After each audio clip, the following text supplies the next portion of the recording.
Hello everybody, my name is Drake. And I'm Grant. And together we are JOJO Overdrive.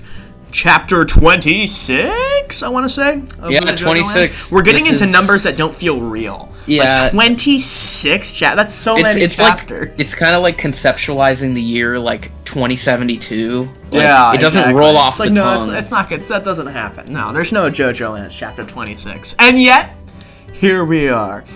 Thank you everybody who is watching. Be sure to do all the stuff that YouTube likes, like liking and subscribing and commenting what you thought about the chapter and stuff like that. I don't know how long this video is going to be. It's a fight chapter. I will say, I have a shout out to say. Oh, do you? Last chapter review, I said first person to email us a picture of Wang Chen. I forgot. You're right. Thank you for remembering. I was going to forget. And so they wanted to just be referred to as N for privacy reasons, they said. And from Pokemon. There you go. So there you go. Like from Pokemon. N from Pokemon has emailed us an image of Wang Chen. And now you've been shouted out. Congratulations. Next, someone send us an image of Ningbo, and we'll shout you. You'll shout you out. Whoever emails us first is a picture of Ningbo. Okay. This is a very gory chapter. We have this one. Very fun. The rare instances where we just get people beating each other to death. That's always great in my book. I know. We haven't gotten much of that this part. So we had a bit of that with the initial Charming Man, because he just had a knife and he was just stabbing people. But that kind of ended quickly, and he's a friend now. I think, unfortunately for us here at Ningbo Overdrive, I think he's going to die next chapter. I don't see him living. I think he's basically already dead and is doing his last attack. Yeah.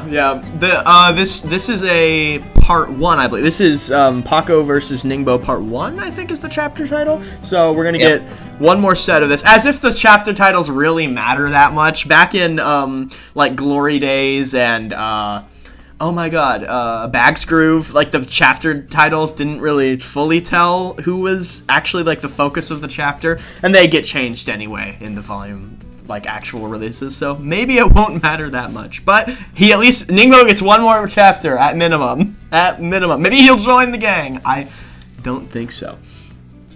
But Paco's main strategy throughout this whole part has seemed to be just stick to the ceiling and then just punch someone repeatedly. That's his whole strategy. It's just beat them to death. Good. Paco keeps getting better. Both sides get pretty injured in this chapter.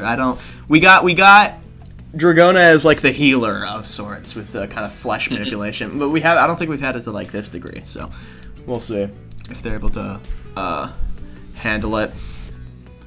So we see as Ningbo is being beat to death, Lame Shebang does not exactly have a combat-oriented stand particularly. I thought that was kind of funny. She just kind of gets sidelined, and she's like, I'm gonna leave now. She hides out in the little bunker as Ningbo's fighting for his life up there. Yeah, we get the emojis back this chapter too. Yes, lots of people's faces. Lots of need a compilation of every single one. I need a wiki page. JoJo Wiki, make a emoji page for every single emoji used in a speech bubble. Thank you very much. Maybe it already exists.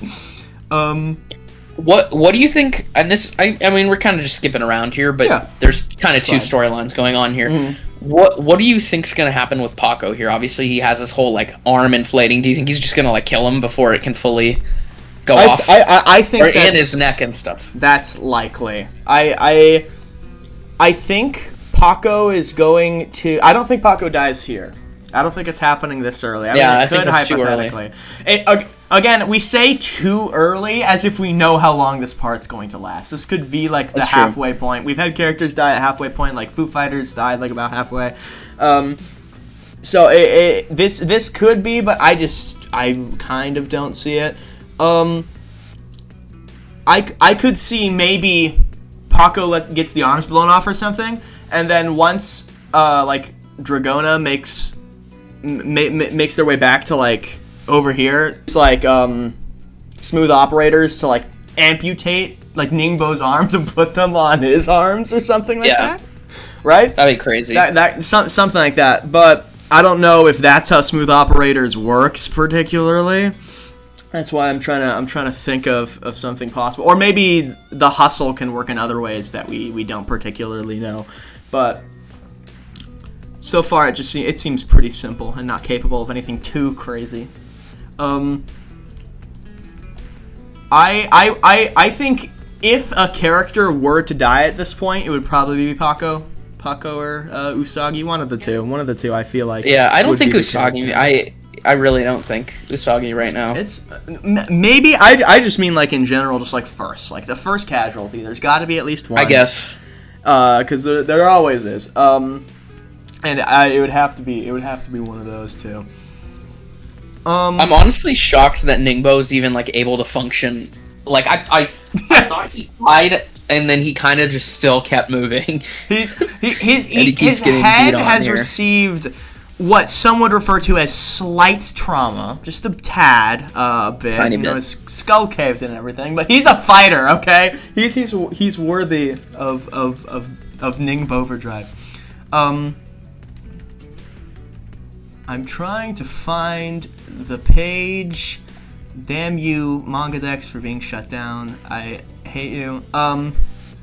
Speaking of emojis, I see we have a Bobby Jean emoji in this chapter. Yes. Posthumously. Which it's kind of it brings up a fun point now that I haven't really seen before in JoJo, where these like lower end like goons look like they might be like betraying Howler. Like at this point, it seems like they don't even care. Now that they know $50 million is on the line, we've never had before where suddenly the allegiances I really liked switch. that. Yeah, and that it's not just like that they're just like lackeys for it. Like I felt like in part 5 it could have been realistic for one of the like people that they fight when they're leaving after to be like oh, I don't need to fight you guys or something like that. It kind of turn allegiances. A part of part 5 that's interesting that kind of gets mirrored here, because this has a lot of part 5 elements, is that which is kind of the same idea, but La Squadra, their whole thing was that they were technically they were on the same side as Giorno, but the problem is that they were kind of they weren't doing it smart like Giorno. They were just kind of like attacking the boss head on, which was never going to work. While Giorno and Bruno and the rest were trying to like infiltrate the ranks and everything. So hypothetically, they were working towards the same goal. I think they were being less altruistic, as Giorno is trying to like get drugs off the streets or whatever. They probably wouldn't have done that. They probably just would have done the same thing that Diavolo was doing. But still, they could have technically, them and La Squadra could have teamed up. But here we have that was all like, oh, they switched sides before the story even happened. Here, we're having like a switch up mid-fight, which I think is pretty unprecedented for a character who seemingly isn't going to join the main team. So, that's something fun that's happening in the story right now. So we have obviously the other storyline on the boat. Yes, we're finally back to it. Feels like it's been like 2 chapters and a break since we've gone back to the boat, and we're pretty much in the same spot as we were before. To have the villain already be cornered like this is very unique. We mentioned this back when the outline was first mentioned. Howler just seems so much like the main villain, but like his character design is like especially great. Now. But like his place in the story, it doesn't seem like he's at that level right now. As we're saying, he's already cornered. He's already got problems. He's not even using his stand right now. He's running from the cops. What is with the stand, man? That's where I'm. It feels like he would have used it by now, especially now that he knows the lava rock is involved. It feels like it would have to be subconscious at this point. It would have to be like the one hint we saw of it was just he wasn't aware of it. That's all I can think of, because at this point I feel like he would have pulled it out. Unless it has some sort of like disastrous consequence for himself, which I severely doubt. And even Key West is looking to betray Howler too. We get more homosexual activity in JoJo. I was gonna say, how dare he? We gotta talk about the funniest part of this chapter. Yeah. This text from Lame Shebang. I think that's how it's pronounced. Lame Shebang. I'll just keep saying it like that.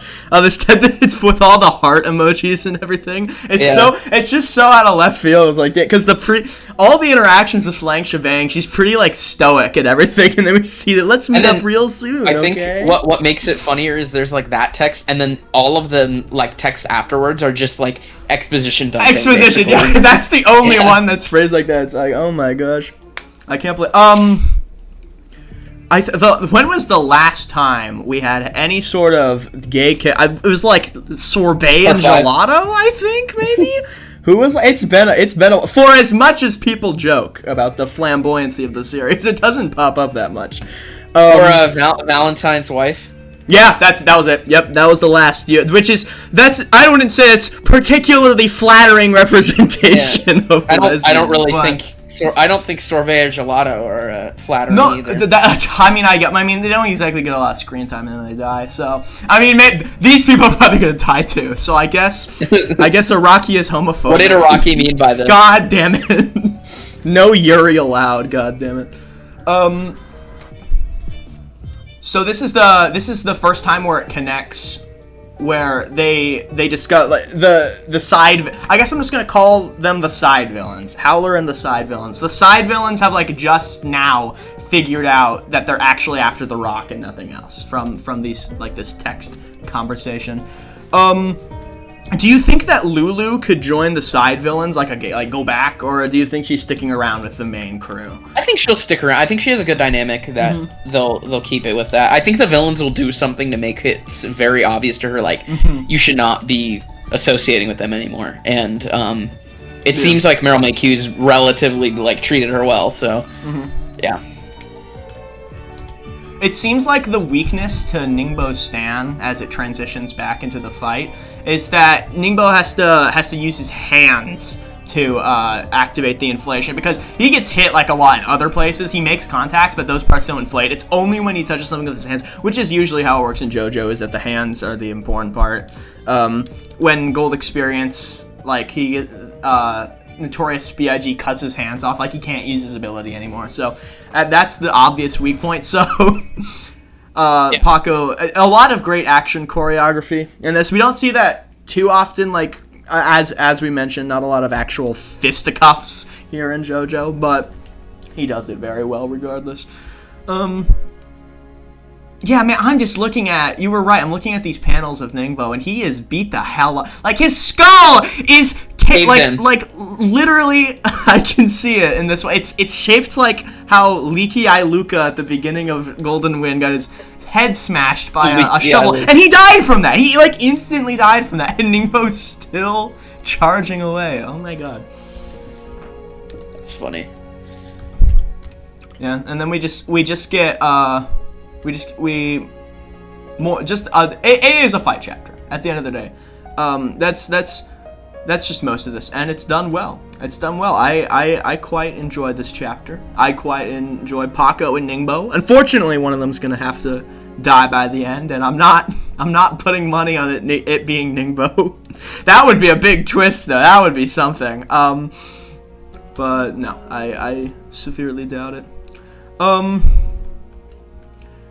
Just in terms of the future of JOJOLands, it seems like this is like it's either going to be the middle point of this arc or the end, because Ningbo was the one with the most direct combat stand. Actually, have we seen? Does Key West have a stand? Am I blanking? Or do we even know at all? Am I going crazy? Let me see. Look that up, because I feel like I'm going. Or is it? I don't think we know. It's just been so long since we've been introduced to the character. I haven't even thought about that. Because Lame Shebang's obviously a utility. Unnamed stand, it says. Okay, because I think all that mentioned was that. Oh yeah, it's because she talks. It's because the wiki right now is assuming that the nematodes are a stand, which fair, yeah, but also makes sense. Yeah. I think it's a little quick to pull the trigger to be like it's a stand. When things like Mrs. Robinson exist, which is actually a pretty similar concept. But it's fair to assume. But basically because she mentions seeing Lame Shebang's ability. Yep, that makes sense. Say that. We'll just assume. Well, again, we haven't seen. Maybe what if Key West just isn't a stand user? That would be kind of great. That would be cool. That would be kind of crazy. Well, I'm guessing we'll find out pretty soon. Because we have been cliffhangered for so long about the boat subplot that I feel like at some point that Coast Guard has to hurry the hell up. They're taking too long. Go infiltrate the boat. Initiate something. Damn it. Do we think that Howler is going to actually give over the land? Because I don't think we didn't get to fully resolve that, right? I'm not crazy. I'm not speed reading. Let me just check before I throw my life away. Fake fan. No. He doesn't sign anything. Yeah, that's what I thought. Okay, I'm not a fake fan. Cool. Do we think he gives up all the chapter's money? mainly the fight. No. I think this could be when the stand gets introduced. Yeah, this is probably going to be the moment that actually it gets real. If he honestly, does this arc here is kind of convincing me that this part's going to be shorter than JOJOLian, just because it feels like a lot of the puzzle pieces are coming together a lot earlier than JOJOLian. This kind of feels like a bit before Vitamin C in JOJOLian, I think, and we're only in the 20s instead of Vitamin C, which was in the 40s. So I could see that. However, he could just structure it in a completely new way. There's nothing stopping him from just changing the way he writes things. But it's boring to not recognize these patterns. So I'm gonna do it. The pattern is that this. I think we're approaching the halfway point. I think we are. I think it's gonna be a short. I think it's gonna be. I'm gonna throw in my estimate right now. I say 60-something chapters total. That's my my guess was 75. Just even. That's good. That's good too. Yeah. It really does depend what happens at the end of this. I really think it does. He could always, of course, if I was reading JOJOLian and I was reading Vitamin C, I would be like, oh, we're so close to the end right now because that resolves a lot. And I guess it depends if Howler's the villain, the main villain. That's what's really important. And I guess we won't. I was thinking Jobin was the villain the whole time, and that didn't end up doing anything. You've never mentioned this before. I know. It's been maybe one chapter. I have a quota. We have a bingo to fill out. That's true. Okay? Every single. And then, another bingo we have to fill out is this what he talked about in chapter 1 when he said none of us could have been prepared for what was coming? Man, I don't like Araki. I think he's a bit mean and cruel. That was the worst. Oh my god. Why do you say that? Why did it? Was that just in chapter clickbait here? Flashback Man 2, Electric Boogaloo. I feel like I'm going crazy. Araki, you better do something. If anything, I feel like it's kind of like the beginning of Steel Ball Run was this is the story of me learning to walk, and then it was the story of breaking a curse in JOJOLian, and this is story of me getting filthy rich or whatever, something like that. So I feel like he could also bring back in the last couple chapters, like he usually does. He could bring it back full circle and say, this whole thing was the quest, whatever he said, the mission, the impossible mission. Maybe he if I'm gonna read too much into the themes of JoJo right now, but if we're going into a whole all the post part 6 universe parts are all calamity and stuff like that and luck. Then we could say it's a chain reaction of events of sorts. It's going on the mission to retrieve the diamond from Rohan's house led to all of this, and so no matter how many people we had on the crew, it wouldn't have mattered by the end. Things still would have played out the same. So maybe he's saying that is the biggest cope of all time. That is me coping obscenely hard until it happens. It's cope. It's what's the Jobin image? It's not cope. It's hope or whatever that was being used for all of the end of JOJOLian. Are people still making the Jobin being alive gifs like JOJOLands chapter 26 and they're just coming out of the coffin or whatever? I hope so. Well, we get on that, people, if that doesn't already exist. That's all I have to say at this current moment. Do you have any? Yeah, I think next chapter we're gonna have a lot more to talk about, basically. Oh, certainly. There's still plenty of stuff to go around here. It's just that when half of the chapter is Paco taking Ningbo's skull and firmly indenting his fist into it, there's not as much I can say about that. I like it though. Good stuff. Did you guys like Ningbo's skull getting shattered into a million pieces? Leave it down in the comments below if you did. Leave it down there. And remember to send the Ningbo image to the email. That's deeply important. That's deeply important that you do. All right. Thank you guys for watching. This has been JoJo Overdrive. Signing off.